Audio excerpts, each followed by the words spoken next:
నమస్తే అండి. నా పేరు doctor Bhavya Bayana, consultant surgical oncologist, Sri Pooja multi speciality hospital, star polyclinic.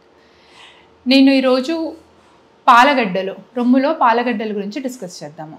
అంటే చాలామంది ప్రెగ్నెన్సీ తర్వాత బ్రెస్ట్ ఫీడింగ్ టైంలో పాలగడ్డలు ఉన్నాయని చాలామంది చెప్తూ ఉంటారు. అసలు ఈ పాలగడ్డలు అంటే ఏంటి, వీటికి క్యాన్సర్కి ఏమైనా సంబంధం ఉందా, ఇవి ఎలా పోతాయి అనే దాని గురించి డిస్కస్ చేద్దాం. ఈ పాలగడ్డలు అనేవి మామూలుగా మీకు ప్రతి ఒక్క మహిళకి ప్రెగ్నెన్సీ అయిన తర్వాత పాలు అనేది ప్రొడ్యూస్ అవుతుంది బాడీలో న్యాచురల్గా. ఆ పాలు పిల్లవాళ్ళు అంటే బేబీస్ ఎలా తీసుకుంటారు అనే దాన్ని బట్టి డిపెండ్ అయి ఉంటుంది.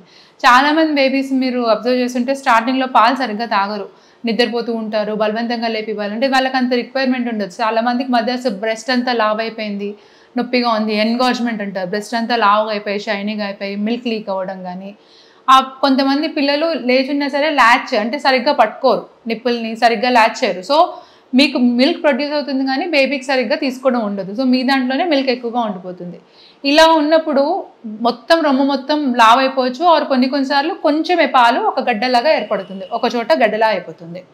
ఆ పాలగడ్డలు మామూలుగా మళ్ళీ మీరు పాలు ఇస్తూ ఉంటే బేబీని ఆ టైంలో పాలు ఇవ్వాలి, ఇంకా సక్ చేయడానికి ఎంకరేజ్ చేయాలి. లేదంటే లాక్టేషన్ స్పెషలిస్ట్ అని ఇప్పుడు బాగా ప్రొఫెషనల్ హెల్ప్ కూడా ఉంది, వాళ్ళ హెల్ప్ తీసుకొని పాలు తీసుకోవడానికి ఎంకరేజ్ చేయాలి.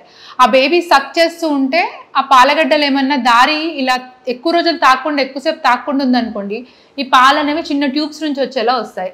ఆ ట్యూబ్స్ బ్లాక్ అయిపోయి పాలగడ్డల్లాగా ఒక చోట నిలిచిపోతుంది. అదే బేబీ తాగుతూ ఉందనుకోండి, ఆ పాలు సక్ చేసేసి ఆ దారి ఓపెన్ అవ్వచ్చు, మళ్ళీ ఆ పైప్ అనేది ఛానల్ మళ్ళీ ఓపెన్ అయ్యి ఆ పాలగడ్డలు దానంట్లో అవే కలిగిపోతాయి చాలా మటుకు.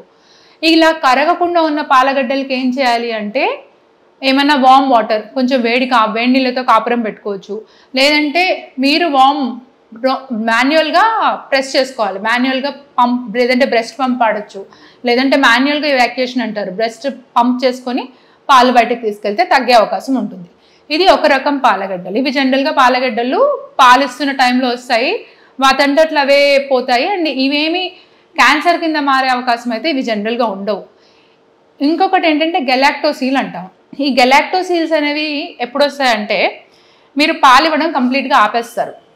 ఇప్పుడు బేబీకి ఆల్రెడీ సంవత్సరం అయింది, 2 సంవత్సరాలు అయింది, పాలు ఇవ్వడం ఆపేస్తారు. అలా ఆపేసిన తర్వాత ఒక 6 monthsకి అలాగా చిన్న చిన్న గడ్డలు తగులుతాయి. అవి పాలు ఇచ్చడం ఆపేసిన తర్వాత వస్తాయి. సో చాలామంది పాలు ఇవ్వడం ఆపేసామో అయినా సరే ఈ గడ్డ ఏంటి అనేది, ఈ గడ్డ ఏంటంటే సాఫ్ట్గా ఉంటుంది. క్యాన్సర్ గడ్డకి ఈ గడ్డకి తేడా ఎలా తెలుస్తుందంటే, మీకు క్యాన్సర్ గడ్డ గట్టిగా ఉంటుంది జనరల్గా, ఈ పాలగడ్డలు అనేవి కొంచెం సాఫ్ట్గా ఉంటాయి, రౌండ్గా ఉంటాయి, మంచిగా రౌండ్గా తెలుస్తూ ఉంటాయి. మిగతా క్యాన్సర్ గడ్డలు అంటే కొంచెం అంత రౌండ్గా ఉండకపోవచ్చు. ఏదన్నా మీరు చూసిన వెంటనే తెలియడం, మీకు తెలియకపోతే జనరల్గా కన్సర్న్ స్పెషలిస్ట్ని కలిస్తే వాళ్ళకి చేత్తో ముట్టుకుంటే తెలుస్తాయి ఇవి పాలగడ్డలా లేదంటే క్యాన్సర్ సంబంధించిన గడ్డలా అని.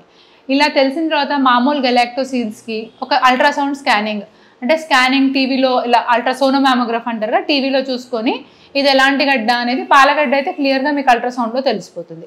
ఈ గడ్డల్ని అలా వదిలేయచ్చు. కొన్నిసార్లు అలాగా పాలతో వదిలేస్తే ఇన్ఫెక్షన్ అవుతుంది కాబట్టి కొన్నిసార్లు సూదితో పాలు తీసేస్తాము.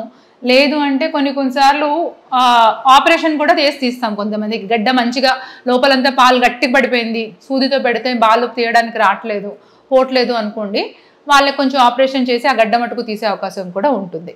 ఇది ఏం చేయాలి అనేది మీ పరిస్థితి బట్టి డిసైడ్ అవుతారు. ఇంకొంతమందికి ఏంటి అంటే బ్రెస్ట్ యాబ్సెస్ అంటారు. అంటే రొమ్ములో ఈ పాలగడ్డలు ఏవైతే ఉంటాయో బేబీ పాలు తాగుతున్నప్పుడు మీకు జనరల్గా వాళ్ళ కొరకడం వల్ల నిప్పుల పైన చిన్న చిన్న పుండ్లు లాంటివి ఏర్పడతాయి.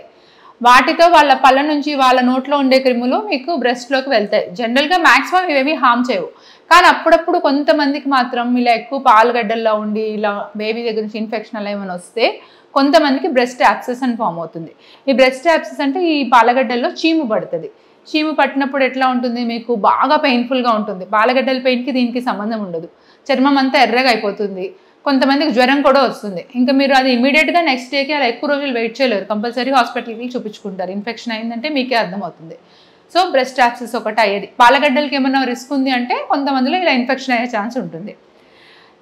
ఈ పాలగడ్డలు క్యాన్సర్ కింద మారుతాయా అంటే మారవు. ఇవి వదిలేసినా సరే క్యాన్సర్ కింద మారే అవకాశం ఉండదు. వాటిని ఎలా పోగొట్టుకోవాలి అంటే కుదిరినంత మటుకు వామ్ వాటర్ వేడి నీళ్ళతో మర్దన చేసుకుంటే సరిపోతుంది. ఇంకా బ్రెస్ట్ మిల్క్ ఎక్స్ప్రెస్ చేయాలి. అండ్ ఇలా గడ్డలు ఉన్నప్పుడు బేబీని పాలు తాగమని కూడా ఎంకరేజ్ చేయాలి. అండ్ ఇంకొకటి ఏంటంటే కొంతమంది సడన్గా పాలు ఆపేయాల్సి వస్తుంది.